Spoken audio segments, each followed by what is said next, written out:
का प्रोत्साहन, सरकार के प्रयास लाए रंग, प्रगतिशील किसानों का मुनाफा डबल, थाली में परोसी सी।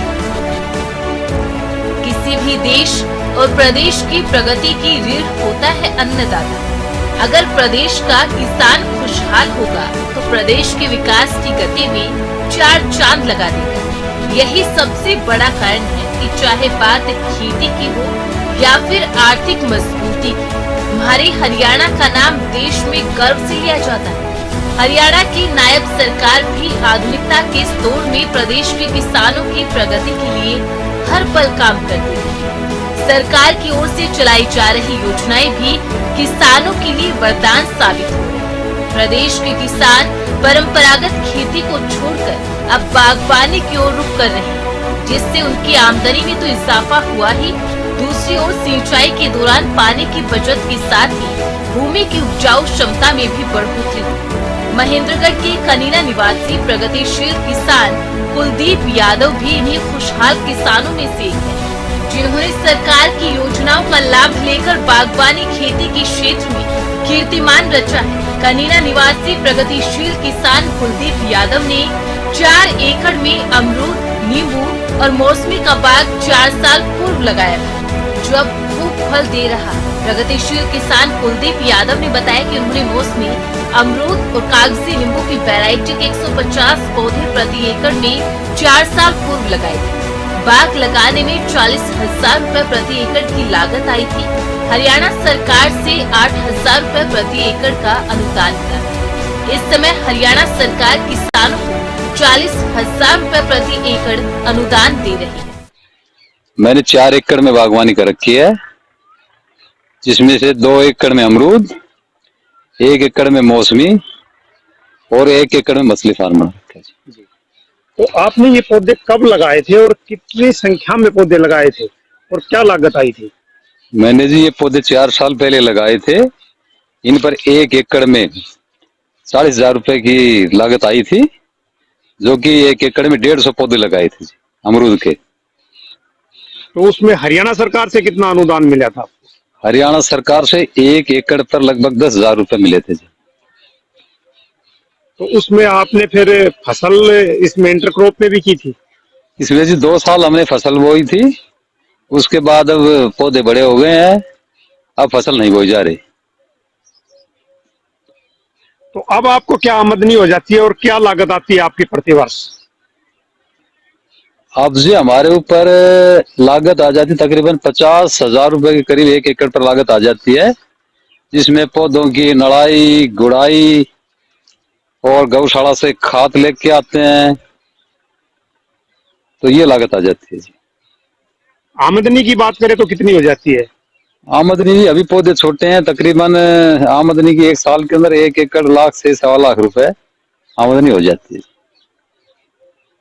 तो ये फ्रूट है, इसको आपको कहाँ बिक्री करने जाना पड़ता है? ये जी इसको हम मंडी में बेचते हैं।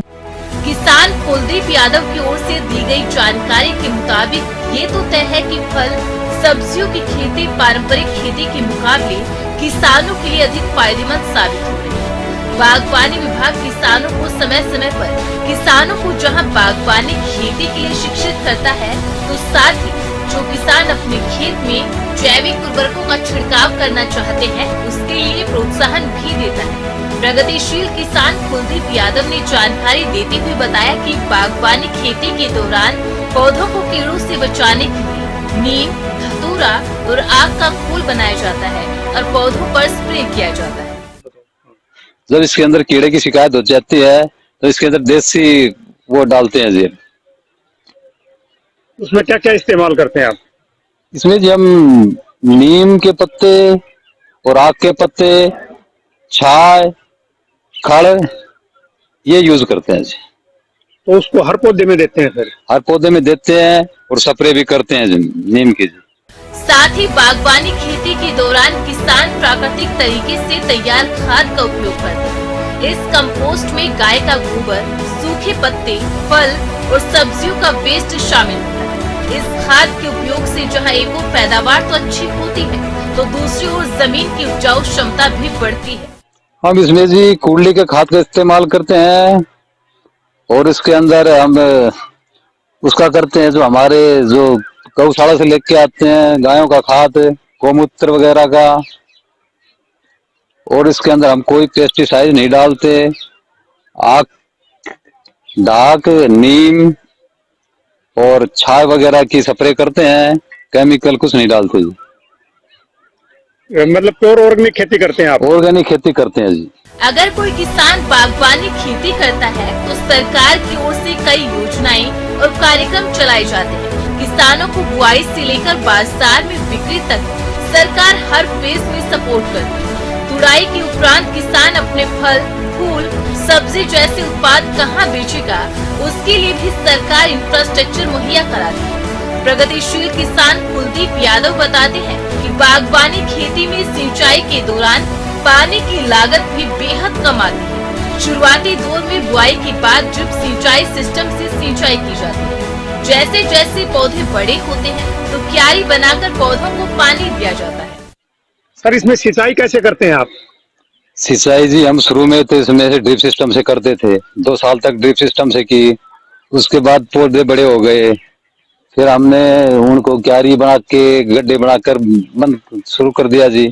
उसके बाद अब हम इसके अंदर मिनी फव्वारे चलाते हैं और ये ड्रिप सिस्टम वाला भी चलाते हैं और खुला पानी भी छोड़ते हैं। तो क्या ड्रिप सिस्टम पे भी हरियाणा सरकार से अनुदान मिला है? देखो जी अनुदान तो नहीं मिला, बाकी हमने ड्रिप सिस्टम लगा रखे हैं, अनुदान हमने लिया नहीं।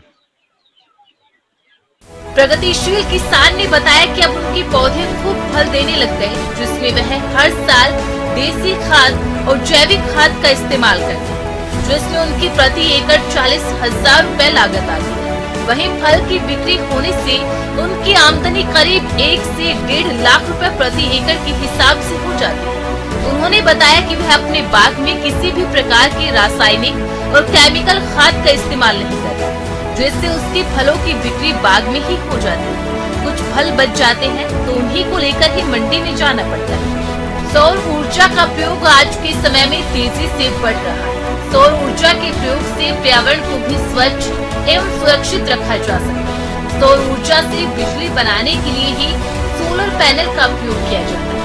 सोलर पैनल का प्रयोग वर्तमान में लगभग सभी क्षेत्रों में किया जा रहा है। ऐसे में सोलर पैनल को स्थापित करने के बाद किसान आर्थिक लाभ भी प्राप्त कर सकते हैं। सरकार के द्वारा किसानों को सोलर पैनल लगाने के उद्देश्य के लिए प्रोत्साहित करने के लिए योजना की शुरुआत की है। प्रगतिशील किसान कुलदीप यादव ने अपने खेत में सोलर पैनल भी लगाया हुआ है। इस सोलर पैनल के पैदा होने वाली बिजली का उपयोग वे सिंचाई के दौरान करते हैं। इतना ही नहीं, हरियाणा सरकार की ओर से भी उन्हें सोलर पैनल लगाने के लिए प्रोत्साहन राशि भी प्रदान की गई थी। सोलर सिस्टम भी लगवाया गया है, क्या इस पे भी हरियाणा सरकार से अनुदान मिला था? हाँ जी, इस पर भी अनुदान मिला था। कभी कभी बिजली कम आती है, इसलिए हम इसे चलाते हैं सोलर सिस्टम से। तो कितने किलोवाट का लगा रखा है आपने? ये हमने जी 3 किलोवाट का लगा रखा है जी। तो पानी की कोई समस्या नहीं रहती? नहीं, अभी तो पानी की समस्या नहीं रहती। प्रगतिशील किसान कुलदीप यादव बागवानी के साथ साथ मछली पालन का भी व्यवसाय करते हैं। उन्होंने 1 एकड़ में मछली पालन के लिए कवर्ड पॉन्ड और ओपन तालाब भी बनाए हुए हैं, जिसमें उसकी लागत है 40 लाख रुपए।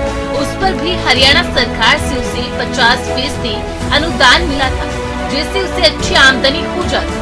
किसान कुलदीप यादव ने बताया कि वह इस मछली पालन के तालाब के पानी को अपनी बागवानी में प्रयोग करता है, जिससे पौधों में भरपूर ग्रोथ होती है और पैदावार भी खूब होती है। किसान ने बताया कि मछली पालन से भी उसे हर महीने करीब 50,000 रुपए की आमदनी हो जाती है। मछली पालन से किसानों को 2 प्रकार से आमदनी होती है। एक तो मछली की बिक्री रेगुलर इनकम का सोर्स बन जाती है।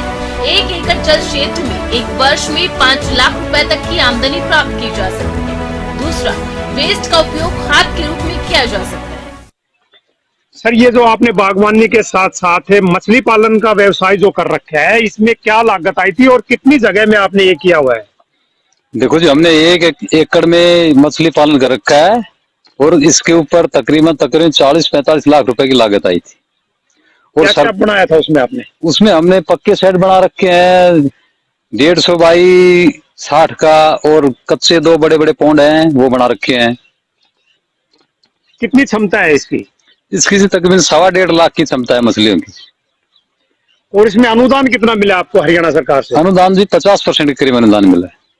और यदि हम आमदनी की बात करें तो कितनी आमदनी हो जाती है आपको इस मछली पालन के व्यवसाय से और क्या फायदा है इसका? देखो जी, इसका सबसे बड़ा फायदा तो ये होता है, इससे आमदनी मछलियों की भी हो जाती है और इसके साथ साथ जो मछली का जो गंदा पानी होता है वेस्टेज, उसको हम बागवानी में चलाते हैं, तो उससे हमारे पौधे स्वस्थ रहते हैं और खाद वाद की कम जरूरत पड़ती है। हरियाणा में बागवानी को बढ़ावा देने के लिए हरियाणा सरकार और बागवानी विभाग लगातार इस पर काम कर रहा है, ताकि हरियाणा के किसान बागवानी को अपनाकर अपने आप को और भी समृद्ध बना सके। लेकिन बागवानी में कई प्रकार की आपदाओं से फसल बर्बाद हो जाती है, जिससे किसानों को काफी नुकसान होता है। ऐसे में आपदा से निपटने के लिए बागवानी विभाग ने मुख्यमंत्री बागवानी फसल बीमा योजना चलाई, जिसमें किसानों को नाम मात्र प्रीमियम पर हजारों रुपए मुआवजा राशि दी जाती है। बता दें कि इस योजना के तहत 23 सब्जियां और 21 फलों को इस योजना में शामिल किया गया। इसमें 2 मसालों को भी रखा गया। इसमें मिर्च, गोभी, गाजर, शिमला मिर्च, पत्ता गोभी, बैंगन, लौकी, करेला, भिंडी, अरबी टमाटर, टिंडा तोरी, मूली, कद्दू, आलू, मटर, प्याज, खरबूज, ककड़ी और खीरा समेत सब्जियां शामिल। वहीं अगर फलों की बात करें तो फलों में स्ट्रॉबेरी, अनार, आलू बुखारा, नाशपाती, आम, संतरा, लीची, नींबू, जामुन, अमरूद, अंगूर, अंजीर, ड्रैगन फ्रूट, खजूर, चीकू, बेर, आंवला आदि को शामिल किया गया। इसमें 2 मसाले, लहसुन और हल्दी को भी शामिल किया गया। हरियाणा सरकार ने किसानों को सशक्त करने के लिए अनेकों प्रयास किए, जिसके कारण ही प्रदेश के किसान आज मिसाल पेश कर रहे हैं। प्रगतिशील किसान कुलदीप यादव ने भी सहयोग के लिए हरियाणा सरकार का आभार जताया। हरियाणा सरकार के समर्थन के कारण ही प्रदेश का किसान चाहता है कि मेरा हरियाणा और मेरा देश भारत हरा भरा हो।